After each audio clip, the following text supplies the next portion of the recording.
ये आकाशवाणी है। प्रस्तुत है कार्यक्रम सुर्खियों में। इसके अंतर्गत सुनिए भारत और फ्रांस के बीच रणनीतिक संबंधों पर चर्चा। इसमें भाग ले रहे हैं पूर्व राजनयिक अनिल वाधवा और पत्रकार सिमरन सोढ़ी। आज हम बातचीत कर रहे हैं भारत और फ्रांस के रिश्ते को लेकर। प्रधानमंत्री नरेंद्र मोदी कल फ्रांस की यात्रा पर जाएंगे। 2 दिन जुलाई 13 और 14 को प्रधानमंत्री मोदी फ्रांस में होंगे, जहां वो गेस्ट ऑफ ऑनर हैं बेस्टील डे या फ्रांस की नेशनल डे सेलिब्रेशंस पर। और ये भारत के लिए एक ऑनर है फ्रांस की तरफ से। हमने ये भी देखा है कि पिछले कुछ सालों में भारत और फ्रांस का जो रिश्ता है उसकी मजबूती काफी बड़ी है और डिफेंस को लेकर भी बहुत सी एग्रीमेंट्स हुई हैं। एम्बेसडर वाधवा, जब हम इस विजिट को देखते हैं और प्रधानमंत्री मोदी जो गेस्ट ऑफ ऑनर हैं इस साल फ्रांस के बेस्टील डे पर, तो इस विजिट का जो एक सिग्निफिकेंस है उसको आप किस नजरिए से देखते हैं? भारत के प्रधानमंत्री श्री नरेंद्र मोदी की फ्रांस की यात्रा कई मायनों में अहम है।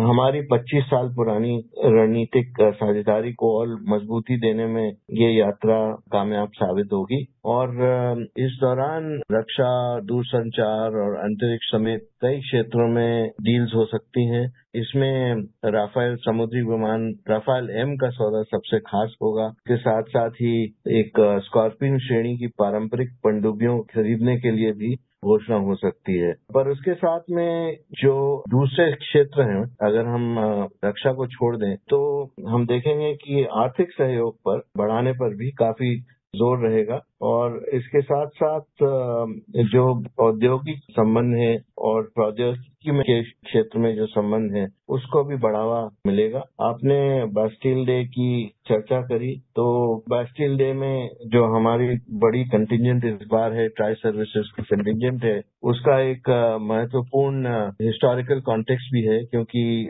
फर्स्ट वर्ल्ड वॉर और सेकेंड वर्ल्ड वॉर के दौरान कई भारतीयों ने अपनी जान यूरोप के लिए न्यौछावर करी थी। और प्रधानमंत्री मोदी जब पिछली बार 2015 में फ्रांस की यात्रा पर गए थे, तब भी उन्होंने वहाँ हमारे जो फॉलन सोल्जर्स हैं उनको सम्मानित किया था। और इस बार जो बड़ी कंटिजेंट हमारी इस बेस्टील डे सेलिब्रेशन में हिस्सा ले रही है, उसके साथ साथ एक समुद्री जहाज भी उसमें शामिल होगा और उसके साथ में हमारे राफेल जो प्लेन जो हमने फ्रांस से ही खरीदे हैं वो भी फ्रेंच राफेल के साथ में उसमें सम्मिलित होंगे। तो ये एक बहुत बड़ा महत्वपूर्ण ऑनर है और इस यात्रा को अगर हम इस नजरिए से देखें तो हर क्षेत्र में भारत और फ्रांस के संबंध, इससे इनको काफी स्ट्रेंथनिंग मिलेगी। हम देखेंगे कि काफी मजबूती से दोनों देश आगे बढ़ेंगे। एम्बेसडर वाधवा, जैसे आपने बताया कि जो रक्षा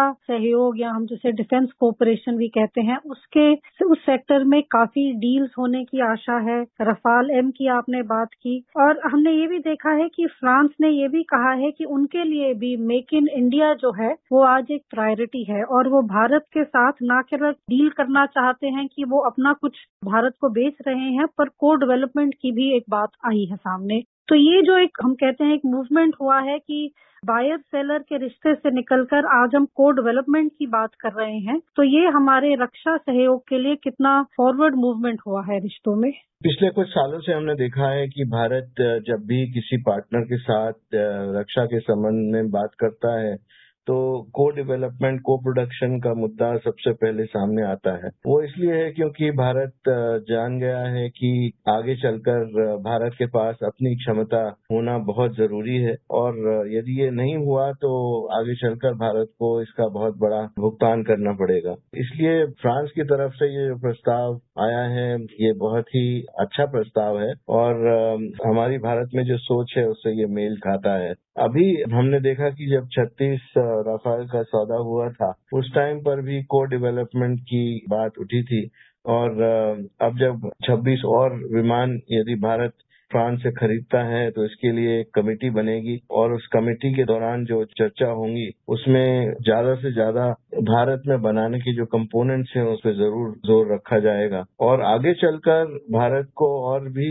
जरूरतें होंगी। तो इसके चलते फ्रांस ये समझ गया है कि अगर भारत के मार्केट में रहना है तो को प्रोडक्शन और भारत में बनाना बहुत ही जरूरी है। उसके लिए फ्रांस सबसे पहले सामने आया है और फ्रांस की ये घोषणा जो इन्होंने करी है इस तरह से, उससे भारत और फ्रांस के रक्षा संबंधों को जरूर बढ़ावा मिलेगा। मिस्टर वर्मा, हमने ये भी देखा है कि फ्रांस में जो फ्रांस के प्रेसिडेंट है इमैनुअल मैक्रों, वो और प्रधानमंत्री मोदी की काफी मीटिंग्स होंगी, एक प्राइवेट डिनर और एक स्टेट बैंक्वेट होस्ट किया जाएगा प्रधानमंत्री मोदी के लिए, और एक जॉइंट मीटिंग भी होगी लीडिंग सीईओज के साथ। तो ये जो एक रीच आउट है, हम मानते हैं फ्रांस की तरफ से भारत के लिए, और ये शायद रीच आउट इस बात का भी इंडिकेशन है कि आज जो भारत की जो एक स्टैंडिंग है ग्लोबली, वो बहुत बढ़ गई है पिछले कुछ सालों में। आपने बिल्कुल ठीक कहा, क्योंकि फ्रांसीसी राष्ट्रपति मैक्रों की तरफ से जो बास्टिल दिवस परेड में प्रधानमंत्री मोदी को मुख्य अतिथि का न्योता मिला है, ये दौरा इस लिहाज से भी ज्यादा मायने लगता है कि दोनों देश इस साल अपनी रणनीतिक साझेदारी की 25 वर्षगांठ मना रहे हैं। और आपने जैसे कहा कि प्रधानमंत्री मोदी कई महत्वपूर्ण बैठकों में उपस्थित रहेंगे। इसमें विशेष रूप से एक निजी रात्रि भोज भी है जो नॉर्मली नहीं किया जाता है, और सीईओ के साथ एक संयुक्त बैठक भी शामिल है। और जो बास्टिल दिवस पर लूव्र संग्रहालय में राजकीय भोज होगा, उसमें भी 200 से ज्यादा लोग शामिल होंगे। मोदी जी की राष्ट्रपति मैक्रों के अलावा पीएम बोन मिलेंगे, और उसके अलावा सेनेट और नेशनल असेंबली के अध्यक्षों सहित अन्य नेताओं से भी वार्ता होगी। तो इसको अगर हम इस तरह से देखें तो दोनों देशों की रणनीतिक साझेदारी एक अगली चरण की ओर बढ़ रही है, और इसका एक अच्छा मौका है। मिस्टर वाधवा, हम ये भी देखते हैं कि ये प्रधानमंत्री मोदी की जो यात्रा है, इसके दौरान इंडिकेशंस हैं कि जो बातचीत है उसमें कहीं ना कहीं यूक्रेन का जो कॉन्फ्लिक्ट चल रहा है, एक साल से ऊपर हो गया है, तो इसकी भी कहीं ना कहीं बात उठेगी। और हमने देखा है कि पिछले तकरीबन एक साल से ज्यादा भारत ने जो अपना एक स्टैंड लिया है यूक्रेन को लेकर, जो यूरोप का स्टैंड है, जो फ्रांस का स्टैंड है, तो ये जो यूक्रेन की बातचीत है, इसको लेकर क्या संभावना कर सकते हैं कि भारत और फ्रांस एक दूसरे की पोजीशंस को समझते हुए आगे चलते हुए एक जो हम कहते हैं कॉमन वे से इस चीज को देख सकते हैं, इस चीज की जो पर्सपेक्टिव है उसको कॉमन शेयर कर सकते हैं? यूरोपियन लीडर्स की हम बात करें तो प्रेसिडेंट मैक्रों एक अकलौते ऐसे नेता हैं जिन्होंने शुरू से ही यूक्रेन और रशिया के प्रेसिडेंट पुतिन से बातचीत का सिलसिला जारी रखा है। और प्राइम मिनिस्टर मोदी की बात करें तो शुरू से ही प्राइम मिनिस्टर जो हैं वो प्रेसिडेंट पुतिन के साथ में और प्रेसिडेंट जेलेंस्की के साथ में बातचीत करते रहे हैं। दोनों का एक जो पर्सपेक्टिव है वो एक ब्रॉडर पर्सपेक्टिव जिसको मैं कहूँगा वो है। और प्रेसिडेंट मैक्रों ने कई कोशिशें करी हैं कि ये यूक्रेन का जो कॉन्फ्लिक्ट है वो जल्दी खत्म हो जाए। भारत भी यही चाहेगा कि जल्दी से जल्दी ये कॉन्फ्लिक्ट खत्म हो। तो इस तरह से अगर दोनों देश आपस में अपने विचार जो हैं वो उसका आदान प्रदान करेंगे तो एक कॉमन पोजीशन बन सकती है। और दोनों देश ऐसे देश हैं जो कि यूक्रेन में एक अहम रोल आगे चलकर प्ले कर सकते हैं। हमने अब कुछ वीक्स में अभी भी देखा है कि यूरोप में युद्ध आगे बढ़ाने की इच्छा जो है वो कम हो रही है, और काफी देश का नजरिया यह है कि युद्ध को जल्दी से जल्दी खत्म किया जाए। तो आगे चलकर जो इस पर सहमति बनेगी उसमें भारत का रोल जो है वो बहुत इम्पोर्टेंट रहेगा, और भारत को इसमें यूरोपियन पर्सपेक्टिव से इस युद्ध को एंड करने में फ्रांस का साथ हो तो उसमें बहुत मदद मिलेगी। यूक्रेन का मुद्दा बहुत अहम है और मुझे आशा है कि दोनों देश इस पर अपनी सहमति बनाएंगे।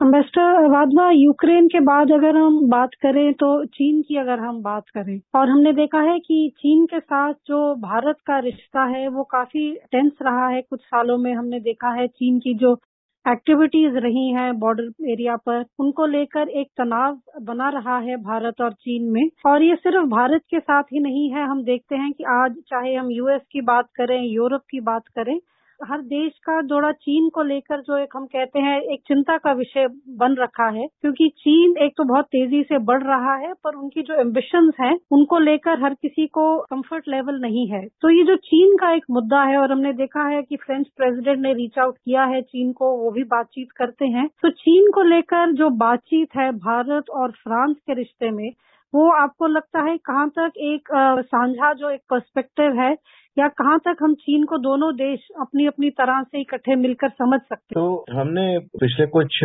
महीनों में फ्रांस की पोजीशन चाइना पर देखी है, और मैक्रोन जब चीन में थे तो उन्होंने जो कुछ कहा वहां पर, उससे एशिया में और यूरोप में और यूनाइटेड स्टेट्स में काफी कंट्रोवर्सी जनरेट हुई है। प्राइम मिनिस्टर मोदी के लिए बहुत इम्पोर्टेंट है कि वो जाने कि फ्रांस कितना सीरियस है और यूरोप कितना सीरियस है अपनी इकोनॉमिक पॉलिसीज चीन से डी रिस्क करने के लिए, और एशिया में जो कमर्शियल एंगेजमेंट है फ्रांस की, उसको डाइवर्सिफाई करने में उसमें कितनी सीरियसनेस है। क्योंकि भारत और चीन के बीच जो बॉर्डर का तनाव है उसको फ्रांस के लिए भी समझना बहुत महत्वपूर्ण है, और मुझे आशा है कि प्रधानमंत्री मोदी भारत का जो पर्सपेक्टिव है चीन के ऊपर वो प्रेसिडेंट मैक्रोन के समक्ष रखेंगे, जिससे कि दोनों देशों की जो पोजीशन है उसमें समानता आए और आगे चलकर चीन से कैसे डील किया जाए इसके ऊपर एक सहमति बने। क्योंकि फ्रांस के जो व्यूज हैं वो यूरोप के लिए बहुत महत्वपूर्ण है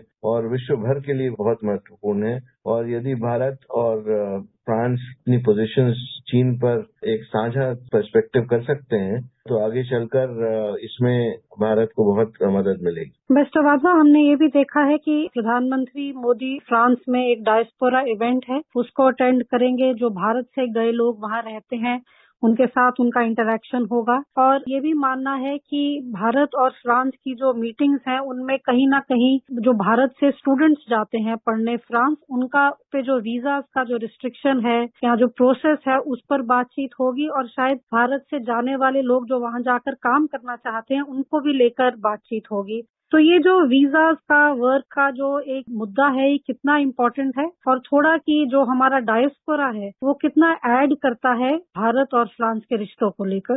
भारतीय डायस्पोरा विश्व भर में हर जगह बहुत ही महत्वपूर्ण है, और प्राइम मिनिस्टर मोदी जब भी बाहर जाते हैं तो उनकी कोशिश यही रहती है कि एक मीटिंग डायस्पोरा के साथ जरूर हो, जिसमें वे भारत में जो डेवलपमेंट हो रही है और भारत जिस तरह से उस देश को देखता है वो डायस्पोरा को कन्वे किया जाए। प्रधानमंत्री मोदी ये भी चाहते हैं कि जो डायस्पोरा हमारे बाहर हैं वो एक एम्बेसडर का रोल अदा करें और एक अच्छे सिटीजन की तरह रहें, जिससे कि उनको बहुत बढ़ावा मिलता है। आपने वीजास की बात करी, स्टूडेंट वीजा की बात करी, उस पर सहमति जरूर बन सकती है, क्योंकि बाकी यूरोपियन देशों ने भी काफी कोशिश करी है कि भारत के जो स्टूडेंट्स हैं उनके लिए रिस्ट्रिक्शंस में थोड़ी कमी की जाए। और जहां तक कि वर्किंग वीजास का सवाल है, अभी कुछ हफ्तों से हमने देखा है कि फ्रांस में राइटिंग हुई है और कई शहरों में हुई है, और वो नॉर्दर्न वेस्ट एशिया वाले जो इमिग्रेंट्स हैं वहां पर उनके द्वारा काफी पथराव हुआ है, उग्रवाद को बढ़ावा मिला है। इसके चलते फ्रांस थोड़ा इस समय पर थोड़ा कॉशियस रहेगा, उनकी अथॉरिटीज थोड़े कॉशियस रहेंगे। भारत और फ्रांस के बीच में वर्क वीजा के ऊपर, माइग्रेशन के ऊपर लेकर काफी बातचीत हो चुकी है पास में, लेकिन आगे चलकर फ्रांस का जो पर्सपेक्टिव है उसको चेंज करने में थोड़ा समय लगेगा। जैसे कि मैंने कहा, वहां पर जो इंसिडेंट हुए हैं उसके चलते मुझे मुश्किल लग रहा है कि फ्रांस उसके ऊपर थोड़ी अपनी पॉलिसीज को ईज कर पाएगा। और कल और परसों प्रधानमंत्री मोदी अपनी फ्रांस की यात्रा पर होंगे और हम अपनी बातचीत जारी रखेंगे इन मुद्दों पर और भारत और फ्रांस के रिश्ते को लेकर। आज के लिए इतना ही, धन्यवाद। धन्यवाद। अभी आप सुन रहे थे भारत और फ्रांस के बीच रणनीतिक संबंधों पर चर्चा।